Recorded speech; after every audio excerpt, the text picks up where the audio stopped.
तो दोस्तों आज तारीख हो गई है 17 नवंबर की, साथ ही में दिन है गुरुवार का, वहीं हिंदी तारीख है कृष्णाष्टमी और महीना चल रहा है माघशीर्ष का। तो आइए बिना देर किए फटाफट से जानते हैं आज की ताजा खबरें और मुख्य समाचार। लेकिन दोस्तों वीडियो में आगे बढ़ने से पहले एक छोटी सी रिक्वेस्ट है कि अगर अभी तक आपने हमारे यूट्यूब चैनल सब कुछ सीखो जानो को सब्सक्राइब नहीं किया है तो सब्सक्राइब करके बेल का आइकन जरूर दबाएं, क्योंकि हम आपके लिए रोजाना ही लेके आते हैं देश दुनिया की ताजा खबरें, मुख्य समाचार और सरकारी खबरें। तो ये रही पहली बड़ी खबर। एलपीजी सिलेंडर से गैस चोरी पे लगने वाली है लगाम। अब आने वाले दिनों में QR कोड से लैस होगा आपका घरेलू गैस सिलेंडर। जी आप भी इस समस्या से कभी न कभी जरूर दो चार हुए होंगे। आपके यहाँ delivery man LPG gas cylinder दे गया, पर जब आपने उसे तोला तो उसमें 1 या 2 किलो गैस कम निकली। जानकारी के मुताबिक इस शिकायत की पहले ट्रेसिंग नहीं हो पाती थी, लेकिन अब आने वाले दिनों में ऐसा नहीं होगा। बताया गया एलपीजी सिलेंडर से गैस चोरी रोकने के लिए सरकार उसका आधार कार्ड बनवा रही है। शायद ये सुन के आप चौंक गए होंगे। असल में केंद्रीय पेट्रोलियम और प्राकृतिक गैस मंत्री हरदीप सिंह पुरी ने यही कहा है कि गैस सिलेंडरों को आधार कार्ड बनेगा। हालांकि आपको बता दें यहाँ पर असली आधार कार्ड की बात नहीं हो रही है, क्योंकि ये तो इंसानों का बनता है। लेकिन एलपीजी सिलेंडर के गैस चोरी को रोकने के लिए जो इंतजाम किया गया है वो कुछ आधार कार्ड जैसा ही है। दरअसल सरकार सभी गैस सिलेंडरों को QR कोड से लैस कर रही है। दोस्तों जैसा कि आप जानते होंगे ये QR कोड ब्लैक बॉक्स के रूप में आपके आधार कार्ड पर भी होता है, तो वैसा ही कुछ QR कोड आपको घरेलू गैस सिलेंडर पे देखने को मिलेगा। बताया गया है इससे गैस सिलेंडर की ट्रैकिंग आसान हो जाएगी और बस इसी के जरिए गैस चोर पकड़े जाएंगे। जानकारी के मुताबिक 3 महीने के अंदर सभी गैस सिलेंडरों पे QR कोड लग जाएगा। दोस्तों आप भी इसी वीडियो के नीचे कमेंट बॉक्स में कमेंट करके बताएं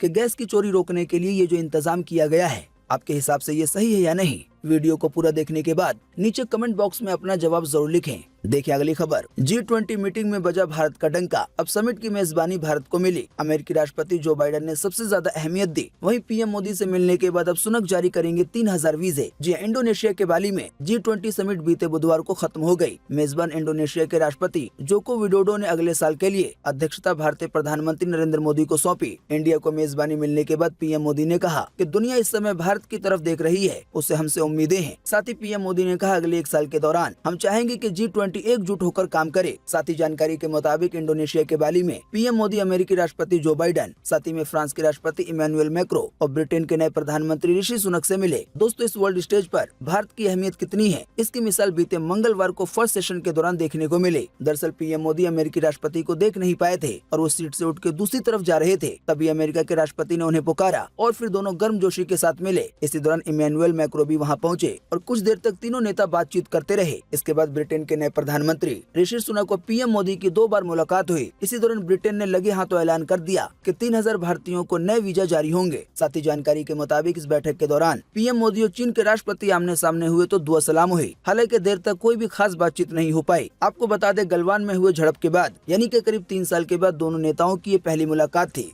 दोस्तों अगली खबर के बारे में बताने से पहले आइए आपको एक इनामी सूचना की जानकारी देते हैं अपने चैनल सब कुछ सीखो जानो की तरफ से। दोस्तों आने वाले कुछ हफ्तों तक हमारे चैनल पर कई तरह के इनाम बांटने का ऑफर चलेगा। दोस्तों आपको बता दें हमारे इस वीडियो को जो भी यूजर शुरू से अंत तक बिना भगाए देखेगा और हमारे इस वीडियो को लाइक करके साथ ही में इसे अगर फेसबुक और व्हाट्सएप पे शेयर करेगा तो ऐसा करने वाले किसी एक यूजर को हर हफ्ते इनमें से कोई भी इनाम मिल सकता है, जो अभी आप अपनी स्क्रीन पे देख पा रहे हैं। आपको बता दें फ्री इनाम का ये ऑफर कई हफ्तों तक चलेगा। इसी की वजह से आप सभी कोशिश करते रहें, कभी भी किसी का भी चांस लग सकता है। साथ ही हर हफ्ते का जो विनर होगा उसकी जानकारी वीडियो में ही दे दी जाएगी। देखिए अगली खबर। ट्रेनों से पशुओं के टकराने की घटनाओं को रोकने के लिए रेलवे ने बनाया है मास्टर प्लान। रेल मंत्री ने दी है इसकी जानकारी। जी हाँ, ट्रेनों के साथ होने वाले हादसों को रोकने के लिए रेल मंत्रालय ने बड़ा कदम उठाया है। रेल मंत्री अश्विनी वैष्णव ने बीते बुधवार को इसके बारे में जानकारी देते हुए बताया कि ऐसी दुर्घटनाओं को रोकने के लिए एक विशेष प्रकार की बाउंड्री वॉल की नई डिजाइन को अनुमति दी गई है, यानी कि पटरियों के किनारे किनारे एक खास तरह की दीवार बनाई जाएगी। साथ ही उन्होंने बताया कि ये नई बाउंड्री वॉल अगले 5 से 6 महीनों में पटरियों के किनारे किनारे लगाई जाएगी। दोस्तों आप नहीं जानते हैं तो आपको बता दें, हाल ही के दिनों में देश की corporate train Vande Bharat train के साथ एक के बाद एक ऐसी घटनाएं सामने आई है, यानी कि पशुओं के टकराने की घटनाएं। तो इसी तरह की घटना से निपटने के लिए ये कदम उठाया गया है। देखिए अगली खबर। श्रद्धा मर्डर केस में आफ्ताब के नार्को टेस्ट की हुई है तैयारी। इसके लिए दिल्ली पुलिस ने कोर्ट में डाली है अर्जी। जी हां, दिल्ली के साकेत कोर्ट में श्रद्धा हत्या मामले में दिल्ली पुलिस ने आफ्ताब का नार्को टेस्ट कराने की परमिशन मांगी है। हालांकि दोस्तों आपको बता दें नार्को टेस्ट के लिए आरोपी की सहमति भी जरूरी होती है। अभी तक की जानकारी के मुताबिक पुलिस को नार्को टेस्ट करवाने की लिखित रूप में कोर्ट की तरफ से परमिशन नहीं दी गई है। दोस्तों वैसे आप नहीं जानते हैं तो आपको बता दें नार्को टेस्ट एक लंबा प्रोसेस होता है। असल में इस टेस्ट को करने के लिए कई और टेस्ट करने पड़ते हैं। वैसे दोस्तों आप नार्को टेस्ट के बारे में नहीं जानते हैं तो आपको बिल्कुल आसान शब्दों में बता दें कि नार्को टेस्ट में आरोपियों को कुछ ऐसी दवाएं दी जाती हैं। इन दवाओं को लेने के बाद सोचने समझने की क्षमता काफी ज्यादा कम हो जाती है और ज्यादा आसान सी भाषा में कहें तो आरोपी एक ऐसी अवस्था में चला जाता है कि ना तो वो पूरी तरह से होश में होता है और न ही बेहोश होता है। माना जाता है कि ऐसी स्थिति में आरोपी या किसी भी व्यक्ति से कोई सवाल पूछा जाए तो वो उसके बारे में सच ही कहेगा। बताया गया है नार्को टेस्ट के जरिए काफी हद तक सच का पता चल जाता है, लेकिन अगर कोई आरोपी बहुत ज्यादा शातिर है तो फिर वो ऐसी स्थिति में भी चकमा दे सकता है। यानी कि नार्को टेस्ट का मतलब ये नहीं है कि 100% सही बात पता चल जाएगी। जानकारी के मुताबिक नार्को टेस्ट करने के लिए जो दवाएं दी जाती हैं उससे पहले शरीर के कई जांच करने पड़ते हैं। बताया जाता है कि नार्को टेस्ट के लिए दी जाने वाली दवा की मात्रा अगर बहुत ज्यादा हो जाएगी तो इससे खतरनाक तौर पे तबीयत बिगड़ सकती है, साथ ही में मौत होने की भी आशंका होती है। इसी की वजह से नार्को टेस्ट को बड़ी सावधानी के साथ किया जाता है। आइए अब देखें इसी केस से जुड़ी एक और खबर। फिर हुआ नया खुलासा। श्रद्धा के बाद आफ्ताब ने बना ली थी 20 से ज्यादा गर्लफ्रेंड, ज्यादातर घर पर भी आई थी, वहीं कई से थे नजदीकी संबंध। जी श्रद्धा वाकर हत्याकांड के आरोपी आफ्ताब अमीन पूनावाला की 20 से ज्यादा गर्लफ्रेंड थी। जानकारी के मुताबिक ये सभी गर्लफ्रेंड बम्बल डेटिंग ऐप से बनी थी। जानकारी के मुताबिक इनमें से ज्यादातर गर्लफ्रेंड उसके घर पे आ चुकी हैं, वहीं इनमें से ज्यादातर गर्लफ्रेंड से आफ्ताब के नजदीकी संबंध बन गए थे। बताया गया है ये बड़ा खुलासा आफ्ताब पूनावाला ने दक्षिण जिले के मेहरौली पुलिस की पूछताछ में किया है। अब दक्षिण जिला पुलिस ने डेटिंग ऐप बम्बल को पत्र लिख दिया है और मैसेज भी किया है। असल में पुलिस ने ऐप कंपनी से सभी गर्लफ्रेंड की जानकारी मांगी है। देखिए अगली खबर। अक्षय कुमार को हेरा फेरी 3 मूवी में वापस ला सकते हैं सुनील शेट्टी। बोले कि मैं अक्षय के इस फैसले से हैरान हूँ। साथ ही सुनील शेट्टी ने कहा कि प्रोड्यूसर से इस बारे में खुद बात करूंगा। जी हाँ, बॉलीवुड एक्टर अक्षय कुमार ने हाल ही में कंफर्म किया है कि वो फिल्म हेरा फेरी 3 का हिस्सा नहीं है। अब सुनील शेट्टी ने एक इंटरव्यू के दौरान अक्षय कुमार के इस फैसले पर हैरानी जताते हुए कहा है कि वो जल्दी फिल्म के प्रोड्यूसर से अक्षय कुमार को वापस लाने के बारे में बात करेंगे। साथ ही सुनील शेट्टी ने ये भी कहा कि वो अभी भी उम्मीद कर रहे हैं कि चीजें ठीक हो सकती हैं, यानी कि अक्षय कुमार हेरा फेरी 3 मूवी का हिस्सा बन सकते हैं। साथ ही में इंटरव्यू के दौरान सुनील शेट्टी ने कहा कि सब कुछ ट्रैक पे चल रहा था, सारी बातचीत भी हो गई थी, लेकिन मुझे पता नहीं कि अचानक क्या हुआ और अक्षय कुमार फिल्म से हट गए। देखिए अगली खबर। उत्तराखंड में जबरन धर्म परिवर्तन पे 10 साल की होगी जेल। लव जिहाद भी राज्य में हुआ बैन। कैबिनेट की बैठक में लिए गए हैं कई बड़े फैसले। जी उत्तराखंड कैबिनेट बैठक में धर्म परिवर्तन कानून में सख्त बदलाव किए गए हैं। जानकारी के मुताबिक जबरन धर्म परिवर्तन को गैर जमानती अपराध की कैटेगरी में रखा गया है, यानी कि इस अपराध में जमानत भी नहीं हो पाएगी। साथ ही इसके तहत अपराधी को 10 साल की जेल की जाएगी। बताया गया है जबरन धर्म परिवर्तन और लव जिहाद को राज्य में पूरी तरह से बैन कर दिया गया है। मुख्यमंत्री पुष्कर सिंह धामी की अध्यक्षता में हुई इस बैठक में कुल 26 रेजोल्यूशन पास किए गए। साथ ही में ये भी तय किया गया कि उत्तराखंड हाई कोर्ट नैनीताल से हल्द्वानी में शिफ्ट किया जाएगा। देखिए अगली खबर। नासा का मून मिशन हुआ लॉन्च। लगाएगा ये चांद के चक्कर, फिर 25 दिन के बाद पृथ्वी पे लौटेगा। जी अमेरिकी स्पेस एजेंसी नासा का मून मिशन आर्टेमिस 1 बीते रोज लॉन्च हो गया। रॉकेट ने फ्लोरिडा के कैनेडी स्पेस सेंटर से दोपहर 12:17 पे उड़ान भरी। वैसे लॉन्चिंग का ओरिजिनल समय सुबह 11:34 पर था। आपको बता दें इससे पहले भी 29 अगस्त और 3 सितंबर को भी लॉन्चिंग की कोशिशें हुई थी, लेकिन तकनीकी गड़बड़ी और मौसम खराब होने के चलते इसे टालना पड़ा। ताज़ा जानकारी में बताया गया है नासा के मुताबिक लॉन्च के कुछ मिनट के बाद ही रॉकेट ने ओरियन स्पेसक्राफ्ट को चांद की तरफ छोड़ दिया। बताया गया आने वाले सोमवार को ओरियन स्पेसक्राफ्ट चंद्रमा की सतह के लगभग 96 किलोमीटर के पास से गुजरेगा, यानी कि चांद के सतह से इतनी दूरी होगी। साथ ही इसी दौरान ये चांद की कक्षा में सैटेलाइट्स भी छोड़ेगा। वहीं कुछ हफ्ते समय बिताने के बाद ये 11 दिसंबर को प्रशांत महासागर में आ गिरेगा। असल में इस पूरे मिशन के जरिए नासा ये जानना चाहता है कि चांद पे अगर दोबारा इंसानों को भेजा जाएगा तो अभी के समय में हालात सुरक्षित है या नहीं। अगर सब कुछ सही रहा तो जल्दी एक बार फिर से नासा की तरफ से इंसानों को चांद पे भेजा जाएगा। जाहिर बात है पहले के मुकाबले अभी तकनीक बहुत ज्यादा विकसित हो गई है। इसी की वजह से इस बार चांद पे इंसानों के जाने से कई बड़े खुलासे हो सकते हैं। देखिए अगली खबर। मौत के बाद भी सैकड़ों किसानों को मिलती रही किसान सम्मान निधि योजना की राशि, हालांकि अब वसूली करेगी सरकार। जी हाँ, मोदी नगर के दयाल सिंह की मृत्यु हुए 6 महीने का समय हो गया है, लेकिन कृषि विभाग के अधिकारियों की नजर में वो अभी भी जिंदा है। सिर्फ जिंदा ही नहीं है बल्कि वो खेती करने के लिए भी जाते हैं। यही वजह है कि उनके बैंक खाते में प्रधानमंत्री किसान सम्मान निधि की धनराशि अभी भी भेजी जाती है। हैरानी की बात यह है कि स्वजनों ने भी कभी इस बात पे आपत्ति नहीं जताई। शुक्र है कि केंद्र सरकार ने देश के प्रत्येक जिले में खेती की जमीन के भूलेख मैपिंग का अभियान शुरू कराया है। खेती की जमीन की भूलेख मैपिंग का अभियान शुरू कराया है, जिस कारण अकेले गाजियाबाद में न केवल दयाल सिंह बल्कि 1702 ऐसे किसानों की जानकारी मिल सकी है जो अब इस दुनिया में नहीं है। अब ताज़ा जानकारी के मुताबिक पीएम किसान सम्मान निधि योजना की धनराशि जिन 1702 किसानों के बैंक खाते में उनके मरने के बाद भेजी गई है, उनके बैंक खाते से इन धनराशि को वापस लिया जाएगा। अगर उनके स्वजन यानी कि परिवार वालों ने बैंक खाते से पैसे निकाल लिए होंगे तो फिर सरकार दूसरे तरह से वसूली करेगी। बताया गया उनको इस संबंध में नोटिस भेजा जाएगा। देखिए अगली खबर। एलन मस्क के ट्विटर खरीदने के बीच कूएप बना दूसरा का दुनिया सबसे बड़ा माइक्रो ब्लॉगिंग प्लेटफॉर्म। आइए बताएं अधिक जानकारी। जी एलन मस्क के ट्विटर खरीदने के बीच भारतीय माइक्रो ब्लॉगिंग प्लेटफॉर्म यानी कि कूएप को फायदा मिलता दिख रहा है। जानकारी के मुताबिक कंपनी के को फाउंडर मयंक बिद्दू तथा के अनुसार QApp अब दुनिया का दूसरा सबसे बड़ा माइक्रो ब्लॉगिंग प्लेटफॉर्म बन गया है। इसके यूजर की संख्या 5 करोड़ यानी कि 50 मिलियन को पार कर गई है। बताया गया QApp भारत के अलावा America, United kingdom, Singapore, Canada, Nigeria, UAE, Algeria, Nepal और ईरान समेत 200 से ज्यादा देशों में उपलब्ध है। साथ ही QApp के बारे में बताया गया है कि ये 10 भाषाओं में उपलब्ध है। देखिए अगली खबर। लॉन्च हुई देश की सबसे सस्ती इलेक्ट्रिक कार। 4,79,000 रूपए में PMV इलेक्ट्रिक ने पेश किया ES कार को। सिंगल चार्ज में चलेगी 200 किलोमीटर। जी मुंबई बेस्ड इलेक्ट्रिक वाहन निर्माता कंपनी PMV इलेक्ट्रिक ने देश की सबसे सस्ती इलेक्ट्रिक कार लॉन्च कर दी है। जानकारी के मुताबिक इस इलेक्ट्रिक कार की कीमत 4,79,000 रूपए से शुरू होती है। हालांकि बताया गया है ये कीमत पहले 10,000 ग्राहकों के लिए होगी। आपको बता दें ये इलेक्ट्रिक कार यानी कि बिजली से चार्ज होकर चलने वाली कार माइक्रो कैटेगरी की है। कंपनी के अनुसार इसे चलाने में प्रति किलोमीटर खर्च केवल 75 पैसे आएगा। साथ ही बताया गया है ये सिंगल चार्ज में 200 किलोमीटर की रेंज देगी।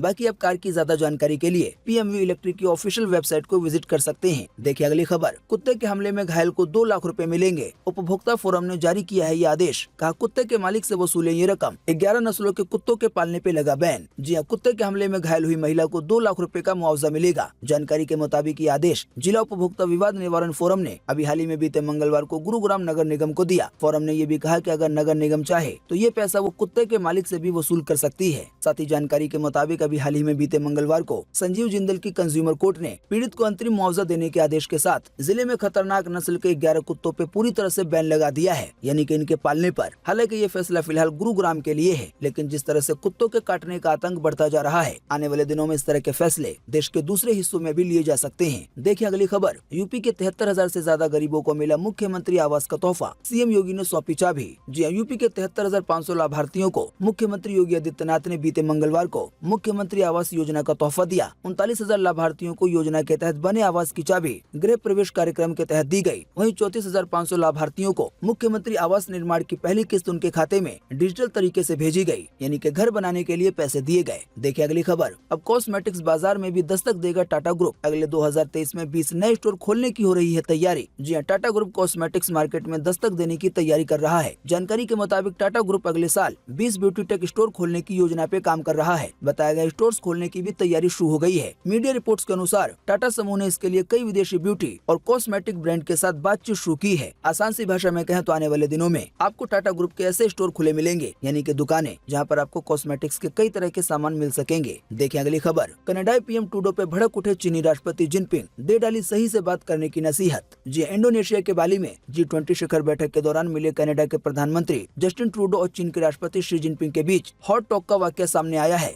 यानी कि थोड़ी सी नोकझोंक का। बताया गया है इसका एक वीडियो भी सामने आया है। दरअसल पूरी बात यह है कि दोनों वैश्विक नेताओं के बीच अभी हाल ही में 15 नवंबर को मुलाकात हुई थी। रिपोर्ट्स के मुताबिक इस मुलाकात के दौरान दोनों के बीच जो बातचीत हुई वो मीडिया में आ गई। इसी बात को लेकर चीन के राष्ट्रपति भड़क गए। फिर बाद में एक सत्र के दौरान जस्टिन ट्रूडो से सामना होते ही चीनी राष्ट्रपति ने नाराजगी जताते हुए कहा कि इस तरह से बात करने का कोई तरीका नहीं होता कि सारी बातों की जानकारी मीडिया को दे दी जाए। देखिए अगली खबर। अब हवाई यात्रा के लिए मास्क पहनना नहीं होगा जरूरी। हालांकि सरकार ने दी है सलाह कि मास्क पहनना जारी रखें। जी हवाई यात्रा के दौरान मास्क पहनना अब अनिवार्य नहीं होगा, लेकिन यात्रियों को प्राथमिकता के तौर पर इनका इस्तेमाल करना चाहिए। असल में सरकार ने बीते बुधवार को इससे संबंधित निर्देश जारी कर दिए हैं। दोस्तों आपको बता दें, कोरोना संकट के दौरान हवाई यात्रा के दौरान मास्क लगाने को अनिवार्य कर दिया गया था। हालांकि अब ताजा जानकारी के मुताबिक सरकार ने हवाई यात्रियों के लिए इसकी अनिवार्यता पे रोक लगा दी है, यानी कि मर्जी हो तो पहने वरना ना पहने। हालांकि इस फैसले की जानकारी देते हुए कहा गया है कि हवाई यात्रियों को एहतियातन मास्क का इस्तेमाल अभी भी करना चाहिए। देखिए अगली खबर। बुलंदशहर में हैवानियत की हदें हुई पार। जमानत पे छूटे 6 आरोपियों ने रेप पीड़िता को पीट पीट के मार डाला। जी हाँ, यूपी के बुलंदशहर में रेप पीड़िता की हत्या का सनसनीखेज मामला सामने आया है। जानकारी के मुताबिक जमानत पर छूटे रेप के आरोपी समेत आधा दर्जन लोगों पर पीट पीट के हत्या का आरोप लगाया गया है। वहीं इस बारे में पुलिस का दावा है कि पीड़िता और आरोपी पक्ष के बीच निकाह को लेकर हुए विवाद में बीते रात ही मारपीट हुई थी। दोस्तों आपको बता दें, ये पूरा मामला बुलंदशहर के गुलावटी कोतावली क्षेत्र का है, जहां रेप की पीड़िता ने 5 महीने पहले रेप के आरोपी के खिलाफ जान का खतरा जताते हुए FIR दर्ज कराई थी। उस समय तो आरोपियों को पकड़ लिया गया, लेकिन जब अभी हाल ही में जमानत दी गई तो ताजा आरोप के मुताबिक आरोपियों ने रेप पीड़िता को इतना पीटा कि उसकी मौत हो गई। देखिए अगली खबर। आने वाले 29 नवंबर को दोबारा लॉन्च होगा ट्विटर ब्लू। रॉक सॉलिड होनी चाहिए सर्विस। फेक अकाउंट बढ़ने के कारण बंद कर दिया गया था इसका सब्सक्रिप्शन। जी हाँ, ट्विटर की ब्लू सब्सक्रिप्शन सर्विस आने वाले 29 नवंबर को दोबारा लॉन्च होगी। सोशल मीडिया प्लेटफॉर्म के नए बॉस यानी कि एलन मस्क ने इसका ऐलान किया है। एलन मस्क ने कहा है कि ये सुनिश्चित करने के लिए कि रॉक सॉलिड है, आने वाले 29 नवंबर को ब्लू वेरीफाइड को रीलॉन्च किया जाएगा। दोस्तों आप नहीं जानते हैं तो आपको बता दें, पहले ट्विटर पे ब्लू चेक राजनेताओं, फेमस हस्तियों, पत्रकारों और अन्य अन्य सार्वजनिक हस्तियों के वेरीफाइड अकाउंट के लिए रिजर्व था, पर अब इसे ब्लू सब्सक्रिप्शन सर्विस से जोड़ दिया गया है। यानी कि अब कोई भी व्यक्ति पेमेंट करके इस ब्लू चेक मार्क को ले सकेगा। आपको बता दें, हाल ही में इस सर्विस को कुछ देशों में $8 प्रति महीने की कॉस्ट पे लॉन्च किया गया था, लेकिन फेक अकाउंट बढ़ने के चलते सर्विस पे रोक लगा दी गई। पर अब सभी चीजें मैनेज करने के बाद ब्लू सब्सक्रिप्शन सर्विस को दोबारा 29 नवंबर को शुरू किया जाएगा। देखिए अगली खबर। IPL 2023 की रिटेंशन लिस्ट हुई जारी। विलियमसन को हैदराबाद और मयंक को पंजाब ने छोड़ा। आइए बताएं अधिक जानकारी। जी, IPL 2023 के लिए खिलाड़ियों की रिटेंशन लिस्ट जारी हो चुकी है। जानकारी के मुताबिक मुंबई इंडियंस के किरोन पोलार्ड ने संन्यास ले लिया है। वहीं सनराइजर्स हैदराबाद ने कप्तान केन विलियमसन और पंजाब किंग्स 11 ने मयंक अग्रवाल को अपनी टीम से रिलीज यानी कि बाहर कर दिया है। यानी कि अब ये दोनों खिलाड़ी नीलामी में जाएंगे, जहां उन्हें अब वहां पे कोई भी टीम खरीद सकेगी। IPL 2023 की रिटेंशन लिस्ट जारी होने के बाद कौन सी टीम में कौन कौन से खिलाड़ी हैं, अगर मैं इसकी जानकारी एक एक करके दूंगा तो वीडियो काफी ज्यादा लंबा हो जाएगा। इसी की वजह से ये जानकारी हम आपको इन शॉर्ट में स्क्रीन पर ही दिखा रहे हैं। आप वीडियो को रोक रोक के देख सकते हैं। देखिए अगली खबर। बागेश्वर धाम में श्रद्धालु की हुई मौत। धीरेन्द्र शास्त्री बोले, यहाँ पर्याप्त इंतजाम है। मरने वाली महिला थी हार्ट की पेशेंट। जी हाँ, भिंड जिले के ददरवा धाम में चल रही धीरेन्द्र शास्त्री की कथा में उमड़ रही श्रद्धालुओं की भीड़ में बीते मंगलवार को कुचलकर एक महिला की मौत हो गई और आधा दर्जन से ज्यादा श्रद्धालु घायल हो गए। हालांकि इस मामले पे अब बीते बुधवार को बागेश्वर धाम के धीरेन्द्र शास्त्री का बड़ा बयान सामने आया। मंगलवार को भगदड़ में हुई महिला की मौत के मामले पर धीरेन्द्र कृष्ण शास्त्री ने कहा कि यहाँ पे पर्याप्त इंतजाम था। महिला पहले से हार्ट पेशेंट थी, जन समुदाय बहुत था और इसी की वजह से उनकी सांस रुक गई। साथ ही में धीरेन्द्र शास्त्री कहते हैं कि यहाँ पे ना तो कोई भगदड़ हुई और न ही हो सकती है। यहाँ पे प्रशासन की पूरी व्यवस्था है। देखिए अगली खबर। राजकीय सम्मान में हुआ कृष्णा बाबू का अंतिम संस्कार। पिता की अंतिम विदाई पर फूट फूट के रोए महेश बाबू, दोस्तों ने संभाला। जी हाँ, तेलुगु सिनेमा के सुपरस्टार रहे कृष्णा का बीते 15 नवंबर को सुबह निधन हो गया था। 79 साल की उम्र में एक्टर ने दुनिया को अलविदा कह दिया। दोस्तों आपको बता दें, कृष्णा बाबू तेलुगु सुपरस्टार महेश बाबू के पिता थे। 15 नवंबर को निधन होने के बाद बीते रोज 16 नवंबर को उनका अंतिम संस्कार राजकीय सम्मान के साथ किया गया। कृष्णा बाबू के अंतिम दर्शन के लिए अल्लू अर्जुन से लेकर चिरंजीवी, जूनियर NTR, रामचरण, नागर चैतन्य, प्रभास समेत कई हस्तियां कृष्णा के घर पे पहुंची। देखिए अगली खबर। कारों के लिए है 22 महीने तक की वेटिंग। अब पेट्रोल और डीजल की कारों का उत्पादन बढ़ाने के लिए 21,000 करोड़ रुपए खर्च करेंगी ऑटो कंपनियां। जी, इलेक्ट्रिक कारें भविष्य का ट्रांसपोर्ट हो सकती हैं, लेकिन अभी पेट्रोल डीजल कारों की डिमांड कम नहीं हुई है। जानकारी के मुताबिक बड़ी घरेलू कंपनियां पारंपरिक कारों का उत्पादन बढ़ाने पर 21,000 करोड़ रुपए से ज्यादा खर्च करने वाली हैं। बताया गया है Maruti Suzuki, Tata Motors, Mahindra and Mahindra, किया मोटर्स, हुंडई, साथ ही टोयोटा जैसी कंपनियां पेट्रोल डीजल की कारों की उत्पादन क्षमता बढ़ाने में जुटी हुई हैं। बताया गया अभी 8 लाख गाड़ियों की डिलीवरी पेंडिंग है। देखिए अगली खबर। आज 17 नवंबर 2022 को पूरे देश में ये रहेगा मौसम का हाल। मौसम विभाग ने जारी किया है मौसम का पूर्व अनुमान। जी हाँ, मौसम विभाग के अनुसार अगले 24 घंटे के दौरान यानी कि आज 17 नवंबर को अंडमान और निकोबार द्वीप समूह में हल्की से मध्यम बारिश हो सकती है। वहीं कुछ स्थानों पे भारी बारिश की भी संभावना है। इसके अलावा भी दक्षिण केरल और दक्षिण तमिलनाडु में 1 या 2 स्थानों पे हल्की से मध्यम बारिश हो सकती है। इसके अलावा दक्षिण अंडमान सागर और आसपास के इलाकों में समुद्र में ऊंची लहरें उठेंगी। इस दौरान हवा की रफ्तार 40 से 50 किलोमीटर प्रति घंटे के आसपास हो सकती है। तो दोस्तों अभी हमने आपको जिन भी शहरों, जिन भी राज्यों के नाम बताए हैं, उनको छोड़कर देश भर में मौसम सूखा बने रहने की संभावना है। देखिए अगली खबर। 7 महीने के उच्चतम स्तर पे पहुंचा सोने का दाम। आइए बताएं सोने चांदी का ताजा भाव। जी हाँ, सोने के दाम में एक बार फिर से तेजी देखी जा रही है। जानकारी के मुताबिक अब ये 7 महीने के उच्चतम स्तर पे पहुंच गया है। फिलहाल अभी 24 कैरेट 10 ग्राम सोने की कीमत 52,877 रुपए है। वहीं अभी 1 किलो चांदी की कीमत 62,467 रुपए है। देखिए अगली खबर। OTT पे आएगी गोविंदा नाम मेरा मूवी। करण जौहर के साथ मिलकर विकी कौशल ने की अनाउंसमेंट। जी हाँ, विकी कौशल की फिल्म गोविंदा नाम मेरा का फैंस बेसब्री से इंतजार कर रहे हैं। इसी बीच विकी कौशल ने अपने इंस्टाग्राम पर एक वीडियो शेयर करते हुए फिल्म के OTT पे रिलीज होने की जानकारी दी है। आपको बता दें, गोविंदा नाम मेरा मूवी में विकी कौशल एक डांसर के रोल में नजर आएंगे। कई लोगों को ये लग रहा है कि ये फिल्म बॉलीवुड एक्टर गोविंदा की बायोपिक है, लेकिन इसे लेकर करण जौहर ने साफ कर दिया है, यानी कि गोविंदा की बायोपिक नहीं है। देखिए अगली खबर। राम रहीम के सत्संग में पूछे जा रहे हैं अजब अजब सवाल तो दिए जा रहे हैं गजब गजब जवाब। डेरा प्रेमियों को चेहरे के दाग मिटाने से लेकर बाल काले करने का भी फॉर्मूला बता रहा है राम रहीम। जी हाँ, राम रहीम की पैरोल खत्म होने में अब कुछ ही दिन बचे हुए हैं। ऐसे में राम रहीम सत्संग के साथ साथ सिंगिंग, फार्मिंग के बाद अब अपने प्रेमियों को ब्यूटी कंसल्टेंसी दे रहा है। यूपी के बरनावा आश्रम से डेरा प्रमुख ने अपने प्रेमियों के ऑनलाइन प्रश्नों के उत्तर दिए। राम रहीम अपने प्रेमियों को नशा छुड़ाने, राम का नाम जपने, काम वासना को कंट्रोल करने, साथ ही नौकरियों, खून बढ़ाने और बाल काले करने तक के टिप्स दे रहा है। देखिए अगली खबर। Power grid corporation of India limited में 800 पदों पे निकली है भर्ती। इच्छुक उम्मीदवार आने वाले 11 दिसंबर तक कर सकते हैं आवेदन। सरकारी नौकरी का है ये सुनहरा मौका। जी हाँ, power grid corporation of India limited यानी कि PGCIL ने फील्ड इंजीनियर और फील्ड सुपरवाइजर के 800 खाली पदों पे भर्ती निकाली है। इस वैकेंसी में आवेदन करने की अंतिम तारीख 11 दिसंबर 2022 है। इच्छुक उम्मीदवार ज्यादा जानकारी के लिए PGCIL की ऑफिशियल वेबसाइट को विजिट कर सकते हैं। देखिए अगली खबर। अमिताभ बच्चन के पेट डॉग का हुआ निधन। सोशल मीडिया पे एक्टर ने शेयर किया इमोशनल पोस्ट। फैंस ने भी जताया दुख। जी हाँ, बिग बी यानी कि अमिताभ बच्चन को जानवरों से बहुत लगाव है। वो अक्सर अपने पालतू जानवरों के साथ फोटो शेयर करते रहते हैं। ताज़ा जानकारी के मुताबिक हाल ही में उनके घर से एक दुखद भरी खबर सामने आई है। बताया गया अमिताभ के पालतू डॉग का निधन हो गया है। इस बात की जानकारी खुद अमिताभ बच्चन ने सोशल मीडिया पोस्ट के जरिए दी है। देखिए अगली खबर। कांग्रेस पार्टी ने जारी की गुजरात चुनाव के स्टार प्रचारकों की सूची। राजस्थान से भी कई नेताओं के नाम है शामिल। जी हाँ, गुजरात में हो रहे विधानसभा चुनाव में प्रचार के लिए स्टार प्रचारकों की सूची जारी कर दी है। इस सूची में पार्टी नेताओं के 40 नाम शामिल हैं और मतदाताओं को आकर्षित करने में इन नेताओं की अहम भूमिका रहेगी। बताया गया देश के विभिन्न राज्यों से जुड़े नेताओं के साथ राजस्थान के नेताओं को भी स्टार प्रचारक के तौर पर शामिल किया गया है। देखिए अगली खबर। डायबिटीज के मरीज शुगर कंट्रोल करने के लिए डाइट में शामिल करें जैतून का तेल। जागरण की तरफ से साझा की गई है ये जानकारी। जी हाँ, डायबिटीज के मरीजों की संख्या में बड़ी तेजी से रोजाना इजाफा हो रहा है। वैसे भी भारत में मधुमेह के मरीजों की संख्या काफी ज्यादा है।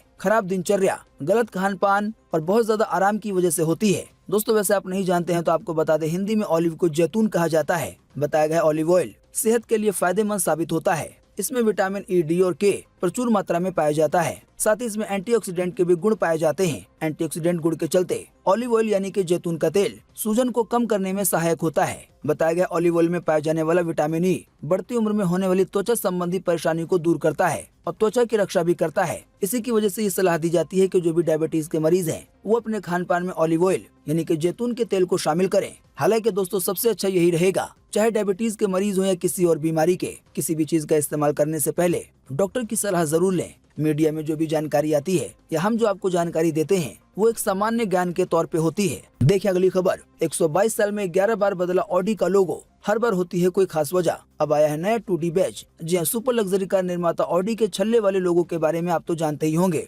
दूर से आते कार को भी इस लोगो की वजह से पहचाना जा सकता है। जानकारी के मुताबिक अब वर्तमान में ऑडी ने अपने इस लोगो में कुछ बदलाव किए हैं। बताया गया ऑडी ने अपने कारों में इस्तेमाल के लिए नया 2D बैच पेश किया है जो पहले से ज्यादा शार्प और नया एज के साथ आया है। कार निर्माता के मुताबिक इसे साल 2016 से प्लान किया जा रहा था और अब जाके इसे पेश किया जा सका है। देखिए अगली खबर। अगले वर्ल्ड कप के लिए हार्दिक पांड्या का मैसेज। कहा हार भूलो, गलतियां सुधारो, युवाओं के पास है मौका, खुद को करें साबित। जी हाँ, न्यूजीलैंड के दौरे पर T20 सीरीज में इंडिया के कप्तान हार्दिक पांड्या ने टीम को एक मैसेज दिया है। उन्होंने अभी हाल ही में बीते बुधवार को कहा कि हमें हार को भूल के आगे बढ़ना चाहिए और गलतियों को सुधारना चाहिए। हार्दिक पांड्या ने कहा कि नए टैलेंट को मौका दिया जाएगा, वो खुद को साबित करें। दोस्तों आप नहीं जानते हैं तो आपको बता दें, न्यूजीलैंड दौरे पे टीम इंडिया 18 नवंबर से 3 मैचों की T20 सीरीज खेलेगी। पर कप्तान हार्दिक की नजर 2024 में होने वाले T20 वर्ल्ड कप पर है। तो दोस्तों आज 17 नवंबर 2022 की यही मुख्य समाचार और बड़ी खबरें थी। उम्मीद करते हैं इससे आपको काफी कुछ जानकारी मिली होगी। हम बस इसके बदले में आपसे इतना ही चाहते हैं कि आप इस वीडियो को लाइक कर दें और शेयर कर दें, क्योंकि आपका लाइक और शेयर करना ही होता है हमारी मेहनत का फल। वीडियो देखने के लिए आपका बहुत बहुत धन्यवाद। Thanks for watching.